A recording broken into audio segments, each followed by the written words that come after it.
Any agreement that we would make on civil nuclear energy with Saudi Arabia or any other country is going to have safeguards in place to ensure that those cannot ever be turned into a weapons program. I mean, that's the gold standard.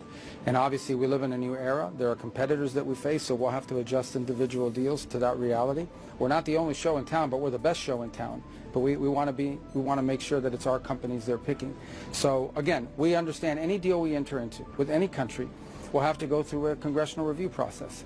And so we will ensure that in order to get congressional approval, we're going to need to have those safeguards in place, whether they're structured differently how they are from other deals in the past or not will depend on the individual deal. On Cuba policy, you said in recent... I'm in Asia, you're asking me about Cuba, it's far. But you said yesterday you're the main guy on Cuba policy, so we should ask. No, I said I'm most of all, you guys were asking me a question about people that are involved in Cuba policy, so no one's more involved in it than me, so go ahead. This is a good question for you. So you said in recent months that the economic system can't improve unless there's a change in the political system. But you've been very vague about what that change in the political system would entail. Can you give us some more details? With the Communist Party staying in power but a different leadership, with the Castros still being in power? So you want me to give you details on our plan? Yeah. Okay, not today. No, I'm not going to do that. I'm going to tell you this. No, here's what I told you, and this is the truth. The people who are in charge of the country don't know what they're doing. They don't know.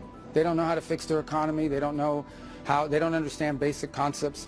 And I think the challenge that Cuba has faced for the last 15 years is they want to somewhat improve their economy, but they're afraid that if they improve it too much, they'll lose political control over people. That's the challenge that they face. So I think for us, we're looking for an opportunity to influence the direction that goes, because it's 90 miles from our shores, and we want Cuba to be prosperous. We want Cuba to be free.